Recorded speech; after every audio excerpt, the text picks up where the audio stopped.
Building your own fantasy world for D&D is tough. Where do you start? How much detail do you need? And what if your players ask you a question and you don't know the answer? It can be overwhelming, but trust me when I say designing your own setting doesn't have to be that hard. In this video, I'm going to give you tips for how to start world building for a campaign. But this is a big task, so I've brought in some help. I was fortunate enough to sit down with Dadi from Mystic Arts, one of the best channels on YouTube for advice about DMing and playing the game. If you're watching this and somehow don't know about their videos, I'll let him describe what they do in his own words. My name is Dadi. I run the YouTube channel Mystic Arts with my girlfriend, where we talk about problems that may come up at the gaming table and the kind of tools and solutions that you might not have thought of to solve those problems. We had a great chat about his processes for world building, in particular, the massive city of Blackguard. It's the main setting for his zine, The Broadsheet, which you can check out through the Mystic Arts Patreon. He gave me access to it for the video, and the broadsheet is full of maps, lore, adventures, magic items, everything you need to either run a campaign there, or you can just plunder all the best ideas for your own settings. So definitely check it out, but without further ado, let's get started. Where you begin is sometimes the hardest part. How do you start the process of creating an entire world? One easy first step is looking at the movies, books, and campaigns you already enjoy for inspiration. A lot of folks shy away from stealing other people's ideas, always trying to make something wholly original. But taking things you really like and putting your own spin on them and adding in your own unique flavor is a trick even professional writers do. You know, like Dadi. I tend to work off whatever is currently making me excited. So I tend to build my world out in like modules, like little bits that I can work on independently and then kind of chuck in.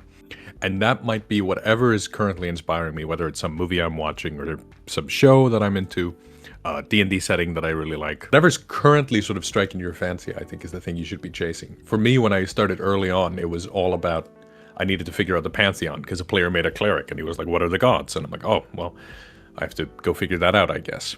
Yeah, that's kind of an important one, and it illustrates a point I really believe in. Start big, and then go smaller. The three ideas that I almost always kick off my world building with are religion, politics, and genre, about as big picture as you can get. But once I have a concept for these three things, it makes the rest a lot easier. For example, religion, like Dadi just mentioned. What are the gods like in this setting? Are they closed off from the world, still walking amongst mortals, or dead from some cosmic war? Is there an entire pantheon, or just one or two all-powerful beings? How do people worship them, and what factions might have evolved to venerate or oppose different deities? Answering questions about religion will spawn more questions, and with each new query, another part of the world forms. The same goes for politics. Who's in charge and how do they run things? Are there multiple nations or one giant empire? Is this a golden age or a kingdom on the brink of collapse? You don't need to know every city and continent in the world, but picking one to build and expand on will help spark your creativity for others as you go. And then there's genre. At the end of the day, the adventure you're running will largely dictate what kind of setting you need to build. If you're planning a swashbuckling pirate campaign, maybe don't start with the landlocked country. If you want to do a space opera, you'll need to know the major planets and who controls them. If it's post-apocalypse, how'd the world end and are people adapting? Your genre will often decide how your world shapes up. Starting big and then narrowing your scope will help you get started, and that's a brainstorming technique you can use throughout your world building. Here's Dadi describing how he used a similar process to flesh out the lands of Orathon, which is detailed in the broadsheet. I had a section when I really started out was just Atroxia, which is sort of where my megacity and Blackguard and all that is. And we played a bunch in there. And then later on, we were thinking we want to play elsewhere. So I just said, the world is bigger than this. And I drew places north and south and east of it. I never really stopped doing that. So maybe I'll draw a big sort of, on a map, I'll draw a big area and then I don't think about it anymore. And I mention it every now and again in game. And then later on, I want to zoom in. I want to think, surely this place isn't a monolith, it's not a monoculture or any of those things. So I want to go figure out who actually lives here, how many cultures are here. When you start, I tend to think this is one culture. And then as soon as you start thinking about something critically, you go, no, that's not the case. There are all kinds of different folks and people and opinions and all those things. So I'm always drilling down. It's a process, not a checklist or anything you complete. So, you've got your big ideas, and maybe you have some concepts for kingdoms, empires, and factions within this setting. I found that the easiest way to start actually filling my world with cool places like Atroxia is to make a map. Maps of your world will help you narrow down kingdoms and continents from the endless ideas in your head to actual places that can show up in a game.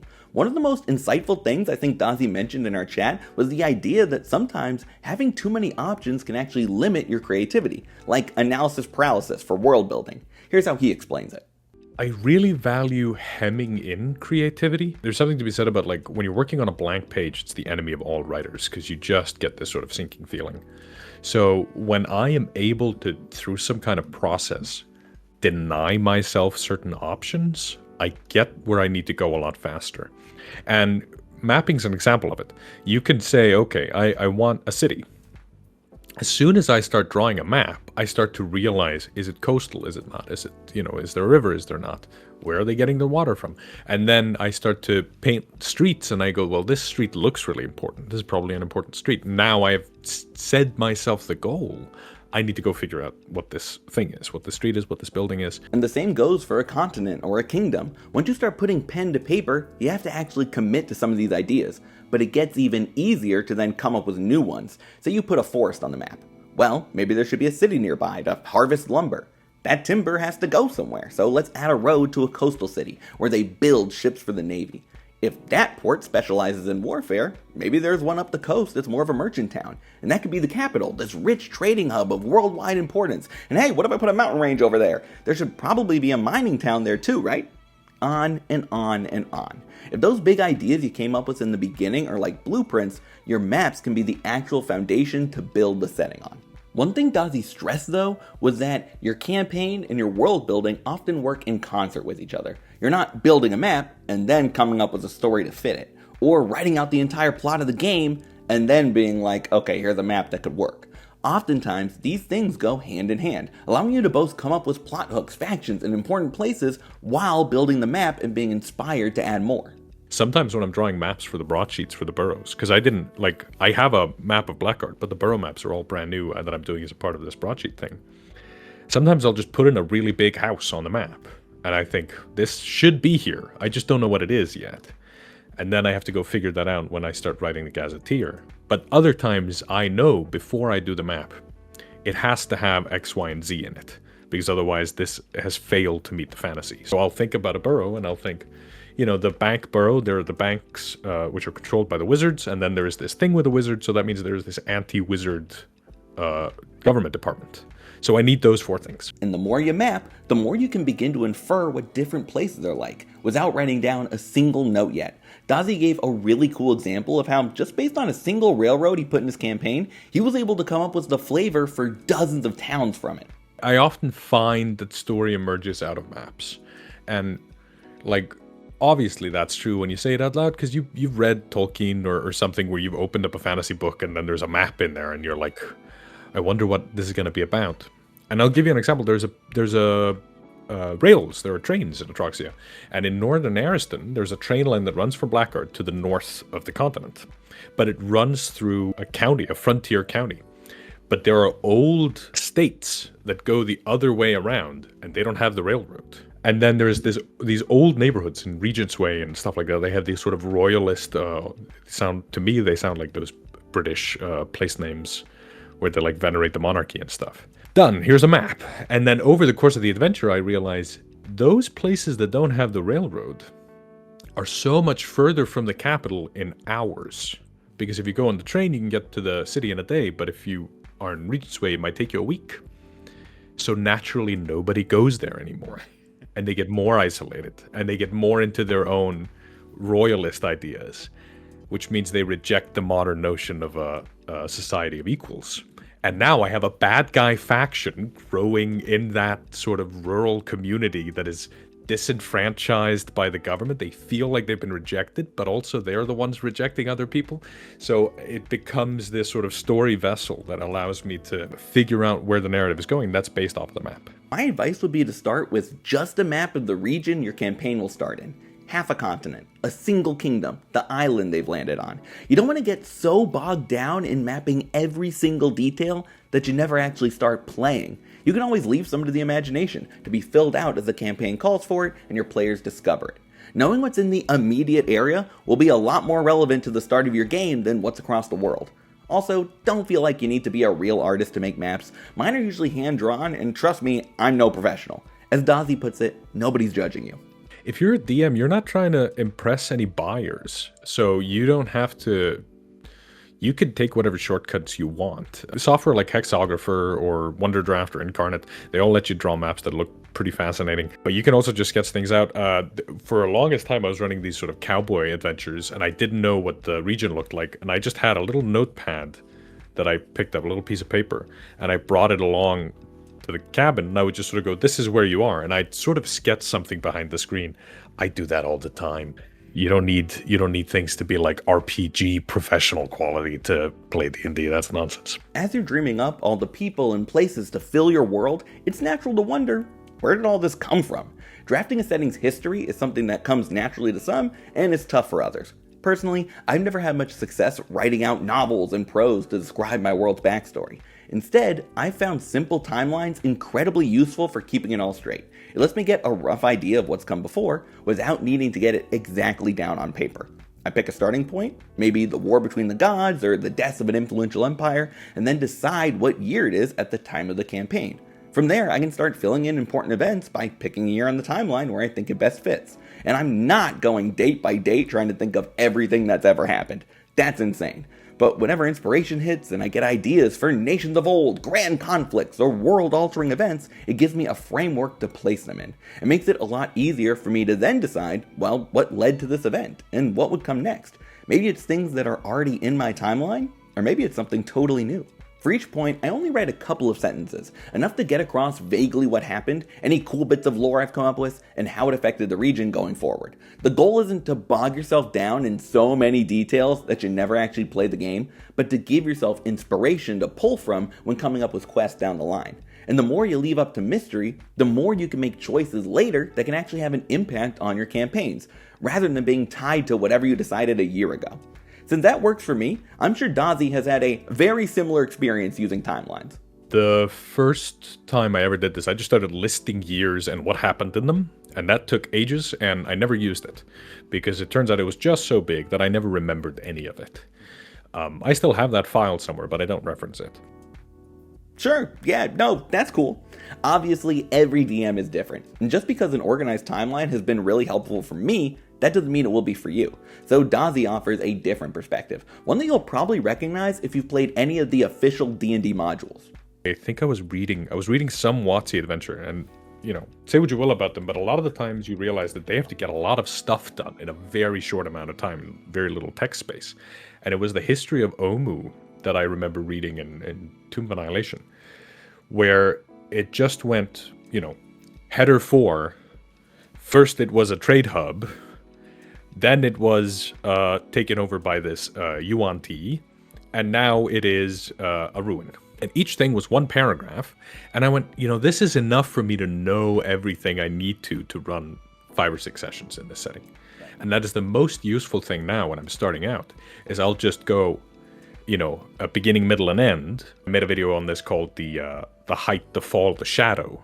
You describe what was it like originally, what happened to it, and now we live in the shadow of the thing that happened. And what happened can be anything. It doesn't have to be a fall of an empire. It can be a boom, or it could be, but there is, as long as there is this thing that lurks from the previous time, because without that it feels like a snapshot. It doesn't feel like it's got rich history. So you're usually stronger off, I find, if you're being able to reference how things have changed, how it's evolved over time. But that is the story of the empire. And then you go, well, there's a beginning, middle, and end to the thing that came next, the Republic, if you're talking about Rome or whatever. But then you might do the same with, well, there are wizards in this setting, and they had a different fall. And now you can layer those 3 ideas with another set of 3 ideas. And then you start getting this kind of irregular shape to it instead of these clean chapter breaks. Because this happens whenever you look at modern or real history from Earth, the most popular campaign setting, is that you start to discover this thing here is a response to this thing that happened before it. And the thing that happened before it is a response to the thing that happened earlier. And you can keep pulling that sweater thread forever, In the end, not that different from my own process, just done in a style that suits him better. I hope what comes across clearly is that you don't need hundreds and hundreds of pages worth of history to run a game. You can always paper over plot holes in between sessions and flesh out the kingdom's past as you go. And if you want your world's history to feel real, there need to be echoes of it in the campaign. Blackguard is a city on the brink of conflict, scarred and changed by the events of the last war decades earlier. Your players will feel that lineage in every borough, and through the NPCs who are still dealing with the ramifications of what came before. If your world's history doesn't have an impact on the lives of your player characters, then what's the point of writing it all? A lot of people view world building as the DM's burden. The players control their characters, while the Dungeon Master is the architect of the setting. But as you play, you'll find that sometimes bringing your players into that process can produce ideas that not only you love, but they'll be even bigger fans of, since they came up with it themselves. That's what Dadi believes. I like to think of myself as world building via Socratic method. And that sounds very snobby, but what it means is I often don't know the answer to things. And I will ask my players either in or out of character. For instance, I launched Europa Universalis, the new sort of grand strategy game, and I'm getting really sunk into that, which has been a blast. But it has a system where it'll tell you who the military, naval, economic, cultural, and diplomatic hegemon is. And it'll give benefits to those people because they dominate a certain field, right? So if you're a military hegemon, you can violate sovereignty of another nation with military units without repercussions. Sounds accurate to me.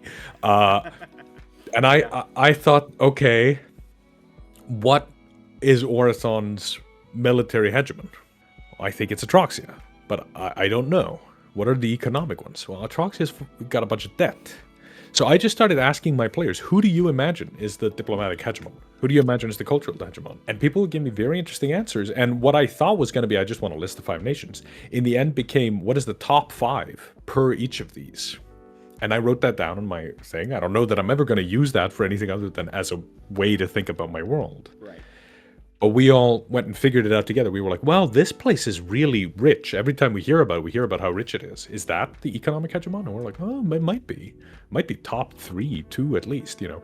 And suddenly there's this depth that comes along. And then I'll say it in character and make it canon. And I'll do that with anything, whether it's a way to think about something or just like, there's a wizard in my party and I'll ask him, how do you think this magic works? I might disagree, but sometimes I'll just listen and see, you know, maybe he's got a point. He's probably thought about this more than I have, since this is his entire character. So this is all he thinks about versus me, who doesn't, you know, it's 1/7 of what I think about. I found that some of my best world building comes when my players are making their characters. They'll start to describe the vibe of what they're looking for. A secret assassins guild they were a part of, the village where they grew up, mysteries that their characters need to unravel.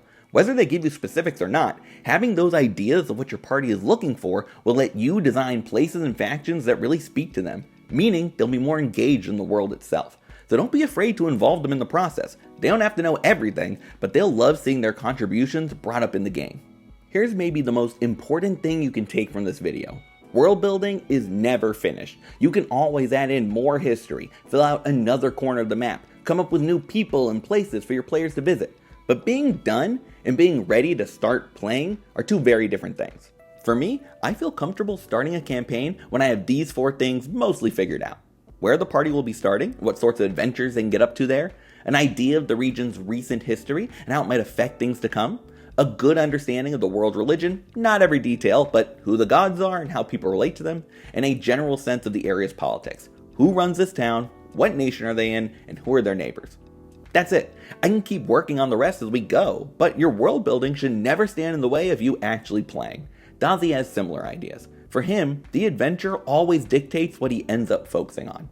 I don't feel comfortable starting until I've got like a leader of a nation and an opposition and the sort of major geographic element. So like, what's the name of the capital? You know, I'd love to have a name of a mountain range and a river. But then it's just down to what is the adventure. And everything else is secondary. Like, you can get so stuck in the weeds of world building and you can never finish. Which means it's a trap, ultimately. So to me, I try and just, as a part of writing whatever I'm doing for the adventure, I'll try and name the leadership, and whether that's just calling him the Sultan or something. And now I'm, okay, that's what it is. And then, you know, there's name the river and name the mountains or something, some geographic thing. I'll go, okay, this is a mountainous region, so the mountains need a name. And then it's the adventure. If they're going into the mountains, then I'm done. I just need to figure out what's in the mountains. You know what I mean? Or if they're going into the capital, I need to go make a city. But I'm never done. I'm running a long-term campaign right now where they're exploring the hell out of some wilderness, and I don't know what's in there. I've got some names on a map and some notes, and then I make up stuff on the fly and I write it down in my session notes. Like I'm a charlatan. Like it's just a shell game. You heard it here first, folks. Dadi's a fraud. Or maybe he's a very good dungeon master who understands that at the end of the day, you'll be making things up on the fly as your players ask about them, or filling in holes you never saw coming. I've been running a campaign for 6 years, and it began with my friends all drunk, me running home to write up a quick quest, and then we got started. From there, I've built an entire world full of continents, thousands of years of history, and adventure hooks around every corner. But I didn't do it overnight. You can always add and expand your setting as much as you like, but if you never end up playing D&D, you might as well have just written a book. Last but not least, one final warning from Dadi. Don't forget about the little things. I think it's very easy to get distracted by stuff like the factions or magic or gods. The things that make my setting feel most real to my players is not those things. It's the fact that I talk about what kind of food people are eating and what day of the week it is, when their birthday is. That kind of stuff goes such a long way, because when people are talking about it is this day of the week, or if you walk into a pub and you know it's the weekend versus a Wednesday, this kind of stuff changes everything for me, and it just takes it from that kind of, we are in a book and there are these sort of nebulous ideas that are real, to we are living in this world. We go to a friend's house and what's he serving for dinner? And, do they have falafel or, whatever it is? It creates a little bit of this kind of difference that just lets us sink our teeth into and allows us to draw analogies to our world. And that can be very powerful when you're connecting things to conversations you've had in real life about, God, I always sleep so poorly on Sundays, or, whatever it is. Like a thing comes up and you're like, yeah, I've had conversations like this. These are real people. Yes, far-reaching adventures and cataclysmic enemies can make for a fun story, but before your players have to save the world, you need to make sure they care about it, and the people are worth saving. Thank you so much to Dadi for coming on the channel and letting me share in the world of the broadsheet. I'll let him give you one final pitch for why it's worth your time. I talk about all this stuff in my broadsheets, and a lot of that is, you get the maps and the boroughs and my setting, but it's also full of subclasses. There are magic items, monsters. There are new species coming out next month. We put a lot of work into that stuff. We've got a team working on art with my friend Brimrun, who did concept art for a living for video games, and me and my friend Magnus, both of whom are professional writers and designers. I'm really proud of the stuff I get to do on there, and this may be the project that I'm most proudest of in my life, because I get to take this thing that I've been building on for ages, and I get to finally solidify it into some kind of form and share it with people. And then I get to have conversations like I'm doing with you right now about the stuff that burns at the center of my being, this setting that I've been working on for so long. That passion really comes through in the final product. So check out Mystic Arts, their Patreon, and the broadsheet. You'll be happy you did. That's all for this one. I'd love to hear how you get started building an entire fantasy world in the comments. If you enjoyed this video, leaving a like really helps the channel, and you could subscribe to the Bard's College. I make videos all about D&D, DMing, and everything in between, so stick around. But for now, good luck, and remember, crit your players.